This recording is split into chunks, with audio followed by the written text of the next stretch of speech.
She was only 22 years old, a daughter, a wife, a mother. On what should have been an ordinary Wednesday night, she was gunned down inside her bright yellow Jeep, with her baby girl strapped in the back seat. Her name was Brittney Stykes, and her story still haunts Ohio. A mystery unsolved, a family shattered, a baby who grew up with scars both seen and unseen.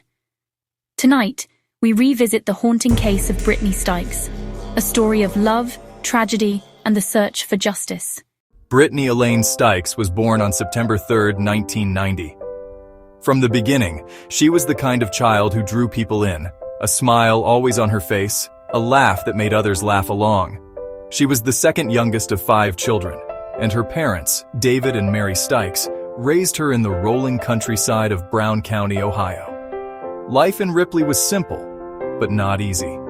Like so many small towns, money was often tight, but family values were strong. Brittney's parents raised her to believe in hard work, kindness, and helping others, and Brittney embodied all of it. As she grew older, she developed a love for the outdoors. She could often be found hiking in the fields, taking walks with friends, or simply sitting under the trees, talking about her dreams. She wasn't the kind of girl who wanted riches or fame. She wanted love. She wanted a family. She wanted to live a meaningful life. And then she became a mother. When her daughter, Aubree Rose, was born in 2012, Brittney's world shifted. Every photo of Brittney with Aubree shows a young mother glowing with pride. Her smile seemed brighter, her energy doubled. She was living for her child. Everything she did for Aubree.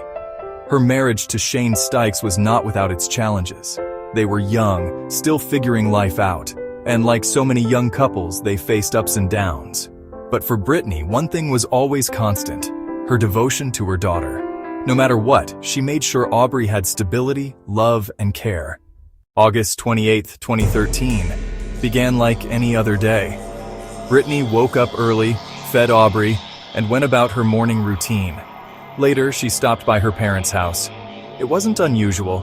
Brittney was close with her family, and she often brought Aubree over so her parents could spend time with their granddaughter. That day, her parents remembered Brittney being cheerful.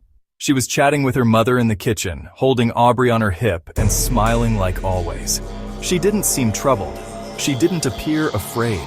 Nothing suggested that within hours, her life would be cut short. As the afternoon wore on, Brittney made plans to drive out and meet her husband. She buckled Aubree into her car seat in the back of the bright yellow Jeep Wrangler she loved so much. She gave her parents a hug goodbye, waved one last time, and pulled out of the driveway. It would be the last time they ever saw her alive.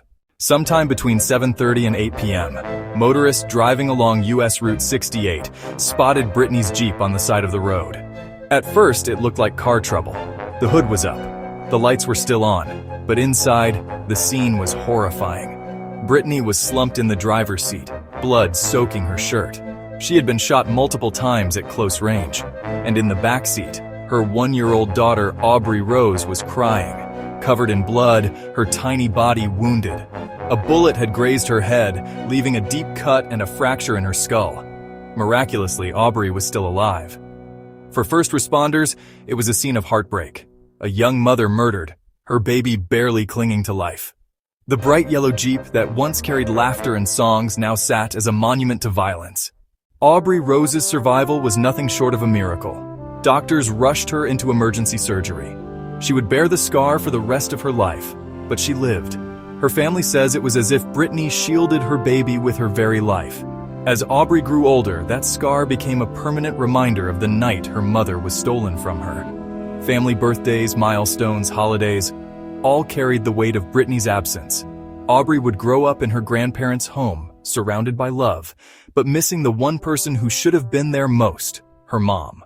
Investigators began piecing together the timeline. Who would want Brittney dead? She had no criminal history, no involvement in drugs. She wasn't tied up with dangerous people. On the surface, she was as innocent as they come. Detectives wondered, was this a random shooting, a road rage attack, or had Brittney been targeted? Neighbors were interviewed, surveillance cameras checked, leads followed. But the case quickly hit roadblocks. A $50,000 reward was offered. Tips came in, but none led to answers. Over the years, detectives considered multiple suspects. Some whispered about possible conflicts in her marriage. Others believed Brittney had been mistaken for someone else. But no arrests were ever made, and the mystery only deepened. For Brittney's parents, every day since 2013 has been a battle. They became advocates, keeping Brittney's name in the news. They held candlelight vigils, raised money for rewards, and begged anyone with information to come forward. They also poured their energy into raising Aubree. The little girl who survived grew into a child with her mother's same bright smile, but also with questions she would one day need answered. Her grandparents promised her that they would never stop fighting, never stop demanding justice, never let Brittney's name be forgotten. Over the years, theories swirled. Some believed Brittney was the victim of mistaken identity, that the killer thought they were targeting someone else. Others whispered about personal vendettas or jealous rage, and some speculated about deeper, darker motives, the kind of secrets only small towns carry, buried beneath layers of silence. But without hard evidence, every theory was speculation. And with each passing year, the truth seemed to slip further away. It has been over a decade since that summer night in 2013. Aubree Rose has grown into a child who knows she is loved, but she also knows her mother was taken from her in a brutal act of violence. Her family still waits, still wonders, still prays for answers.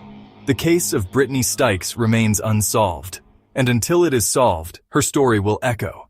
Not just in Ripley, Ohio, but in every small town where tragedy strikes and justice feels just out of reach. We will always remember Brittney Stykes, a daughter, a wife, a mother, taken far too soon but never forgotten. Her daughter, Aubree Rose, survived that night. But she deserves answers. If you know something, anything that can help bring justice for Brittney, come forward. Her story cannot end in silence.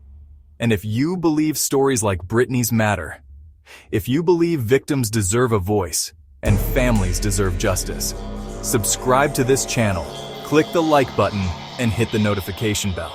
Together, we can keep these stories alive until the day justice comes.